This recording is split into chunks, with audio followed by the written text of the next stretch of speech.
Super heroes ये सिर्फ कहानियों के कैरेक्टर्स नहीं, हमारी जिंदगी का एक हिस्सा बन चुके हैं। बचपन में हम सब ने कभी ना कभी सपना देखा था स्पाइडरमैन की तरह वेब शूट करने का या बैटमैन की तरह डार्कनेस में इंसाफ ढूंढने का। पर एक सवाल हमेशा दिल में रहता है, कौन ज्यादा रियल लगता है? कौन से हीरोज हमारे जैसे दिखते हैं, सोचते हैं और गिर कर भी उठते हैं? मार्वल के फ्लॉड इमोशनल हीरोज या डीसी के गॉड लाइक कैरेक्टर्स? आज हम इसी सवाल का जवाब ढूंढने वाले हैं और वीडियो के एंड तक शायद आपको अपना हीरो मिल जाए। सबसे पहले समझते हैं रिलेटेबल हीरो होता कौन है।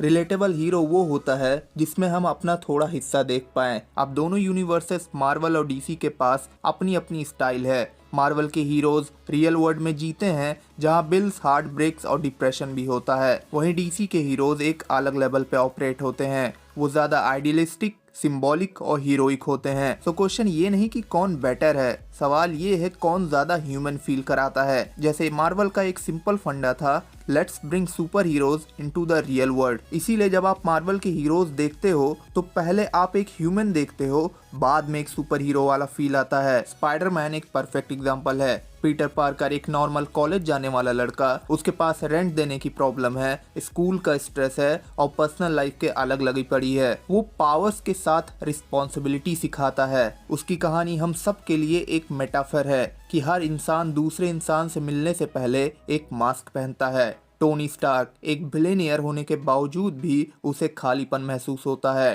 टोनी की जर्नी सिर्फ आयरन मैन बनने की नहीं है, अपने अंदर के इंसान को समझने की है। हल्क एक साइंटिस्ट जो अपने गुस्से से खुद डरता है। ये एक रियल स्ट्रगल है अपने इमोशन के साथ लड़ना। कैप्टन अमेरिका एक पुराने जमाने का आदमी जो नए वर्ल्ड में अपनी आइडेंटिटी ढूंढ रहा है। इमेजिन करो तुम एक दुनिया में हो जो तुम्हें समझती ही नहीं और फिर भी तुम उसके लिए लड़ रहे हो। यही मार्वल की स्ट्रेंथ है। उनके हीरो सुपर होने के बाद भी ह्यूमन लगते हैं। अब बात करते हैं डीसी की। तो डीसी के हीरोज हमेशा थोड़ा लार्जर देन लाइफ रहे हैं। वो इंसान कम और आइडियल्स ज्यादा होते हैं। फॉर एग्जाम्पल सुपरमैन एक एलियन जो अर्थ पे आया। गॉड लाइक होने के बावजूद भी उसने सबसे ज्यादा इंसान बनने की ही कोशिश की। उसका स्ट्रगल रिलेटेबल इसलिए है क्योंकि वो अपनी पहचान और अपने लिए एक्सेप्टेंस ढूंढता है। वो दुनिया को बचाता है लेकिन अंदर से चाहता है कि कोई उसे समझे। बैटमैन कोई सुपर पावर नहीं, बस दर्द, ट्रॉमा और डिटर्मिनेशन। उसने अपने लाइफ का सब कुछ सेक्रीफाइस कर दिया सिर्फ एक मिशन के लिए।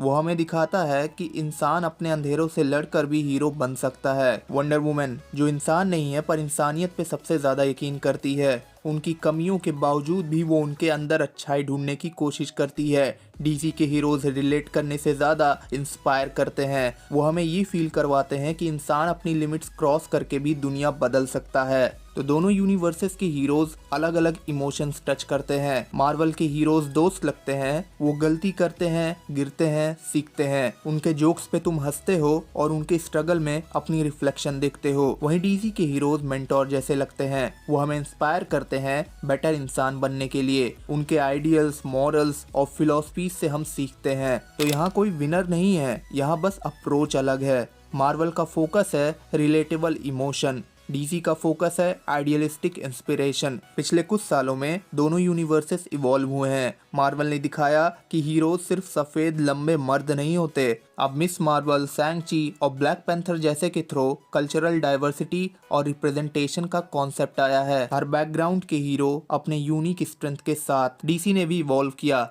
द जोकर मूवी में मेंटल हेल्थ का एंगल दिखाया गया और द बैटमैन में ब्रूस बेन को इमोशनली ब्रोकन इंसान के रूप में एक्सप्लोर किया। तो अब सवाल ये नहीं कि मार्वल के हीरोज ज्यादा रिलेटेबल है या डीसी के, सवाल ये है आपको किस तरह के हीरोज चाहिए। एक ऐसा हीरो जो आपके जैसा स्ट्रगल करता है या एक ऐसा हीरो जो आपको मोटिवेट करता है खुद से बेहतर बनने के लिए। मार्वल के हीरोज आपके साथ बैठकर कॉफी पियेंगे और अपनी लाइफ की प्रॉब्लम्स शेयर करेंगे। डीसी के हीरोज आपको इंस्पायर करेंगे दुनिया बदलने के लिए। और एंड में चाहे मार्वल हो या डीसी, हर सुपर हीरो हमें ये याद दिलाता है कि किसी न किसी अंदाज में हम सब अपनी कहानी के हीरो हैं। तो बस आज के लिए इतना ही। कमेंट बॉक्स में बताना जरूर कि तुम्हारे लिए कौन ज्यादा रिलेटेबल है, मार्वल के इम्परफेक्ट हीरोज या डीसी के सिंबॉलिक लेजेंड। और अगर वीडियो पसंद आई तो एक लाइक और चैनल को सब्सक्राइब करके बेल आइकन दबाना बिल्कुल मत भूलना। जल्द मिलते हैं।